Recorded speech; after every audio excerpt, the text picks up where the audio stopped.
प्रसिद्ध कुल्लू दशहरा, जिसे अंतर्राष्ट्रीय उत्सव का दर्जा सरकार द्वारा दिया गया है, आश्विन शुक्ल दशमी को आरंभ होकर एक सप्ताह बाद पूर्णिमा को समाप्त होता है। दशहरा उत्सव तथा श्री रघुनाथ जी के कुल्लू आगमन के विषय में एक लोककथा प्रचलित है। दशहरा उत्सव राजमहल कुल्लू से कुल्लू जनपद के देवताओं सहित श्री रघुनाथ जी की यात्रा के साथ ढालपुर मैदान में रथयात्रा से आरंभ होता है। मैदान के एक सिरे से रथ यात्रा जिलाधीश कार्यालय के सामने तक आती है, जहां 10 दिनों तक श्री रघुनाथ जी को अस्थायी मंदिर में रखा जाता है और प्रतिदिन पूजा अर्चना की जाती है। सभी देवता अपने अपने निश्चित स्थान में इन 7 दिनों तक रहते हैं। अंतिम दिन व्यास के किनारे लंका दहन के बाद रघुनाथ जी की मूर्ति को पुनः सुल्तानपुर राजमहल में ले जाया जाता है और सभी देवता विदा लेकर अपने अपने स्थानों पर चले जाते हैं। संपादक 17वीं शताब्दी की बात है। कुल्लू में राजा जगत सिंह राज्य करता था। कुल्लू राज्य में मणिकर्ण की ओर एक गांव है टिप्परी। इस गांव में एक गरीब ब्राह्मण रहता था जिसका नाम दुर्गादत्त था। ब्राह्मण थोड़ा बहुत कमाता और अपना गुजारा करता। ब्राह्मण से किसी कारणवश उसके पड़ोसी बहुत चिढ़ते थे। एक बार डाहयश एक पड़ोसी ने राजा से शिकायत कर दी कि दुर्गादत्त के पास तो एक पाथा लगभग 1 किलो सुच्चे मोती हैं।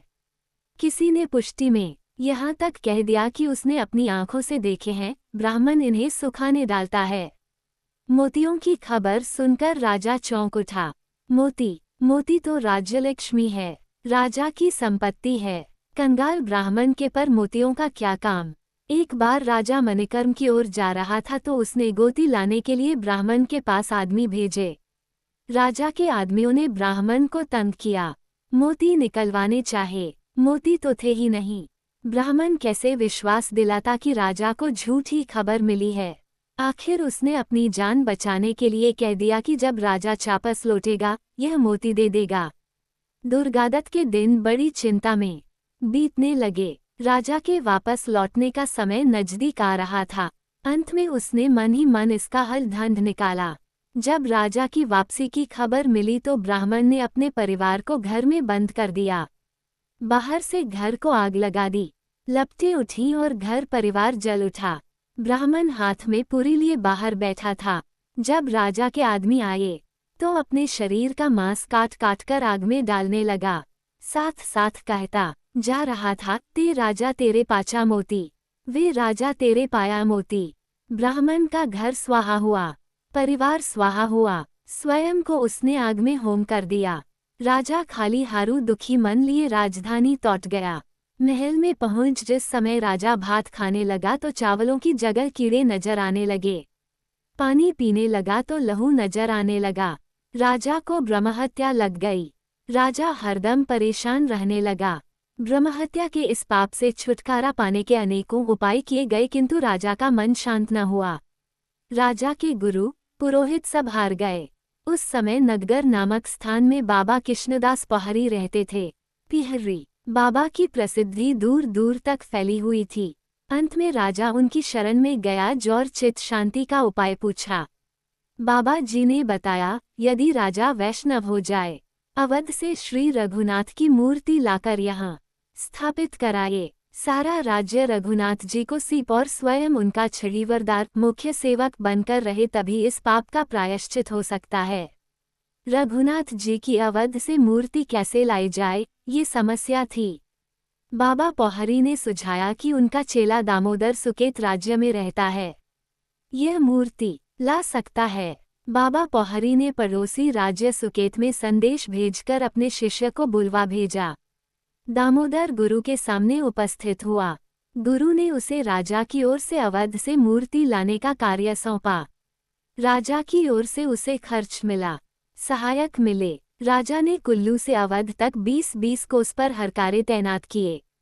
दामोदर गोसाई अवध जा पहुंचा। वहां ये मंदिर में पुजारी का चेता बन गया और हर रोज मंदिर जाने लगा। जब पुजारियों को उसके प्रति पूरा विश्वास हो गया तो एक दिन यह मौका पाकर मूर्ति से भागा। जब पुजारियों ने देखा मूर्ति चोरी हो गई है तो ये भी दौड़ भाग करने लगे। मूर्ति के बिना मंदिर सुना हो गया। उनकी आजीविका भी जाती रही। उनमें से एक पुजारी जोधवीर हरिद्वार तक आ पहुंचा और उसने दामोदर को धर दबोचा। दामोदर ने मिन्नत की कि मूर्ति फुल्लू वो राजा जगत सिंह ने मंगवाई है। जोधवीर ने तर्क दिया कि इसी मूर्ति से उनकी आजीविका चलती थी, अब ये क्या करेंगे। दामोदर ने उन्हें आश्वासन दिताया कि जो आय उन्हें मंदिर से होती है, यह अब कुल्लू के राजा से मिला करेगी। दामोदर ने राजा को कहलवा भेजा कि मूर्ति हरिद्वार में इस कारण रोक ली गई है। राजा ने पुजारियों को निश्चित रकम देने का विश्वास दिलाया। तब जोधवीर ने मूर्ति को कुल्लू ले जाने दिया। अंततः रघुनाथ जी की मूर्ति कुल्लू राजधानी पहुंची। कुल्लू का राजा रघुनाथ जी के दर्शनों से कृतकृत्य हुआ। उसने अपना समस्त राज्य रघुनाथ जी को सौंप दिया और स्वयं उनका छड़ीबरदार बना। ये किया गया। दामोदर को भुंतर ठाकुर द्वारा बचता गया। अवध के पुजारियों को ताम्रपत्र देकर प्रतिवर्ष निश्चित राशि दी जाने लगी।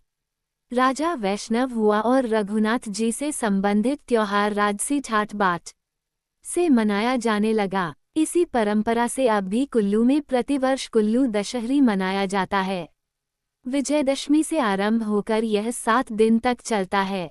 इसमें रघुनाथ जी की मूर्ति राजमहल से लाकर रथ में बिठाई जाती है और भव्य रथ यात्रा होती है।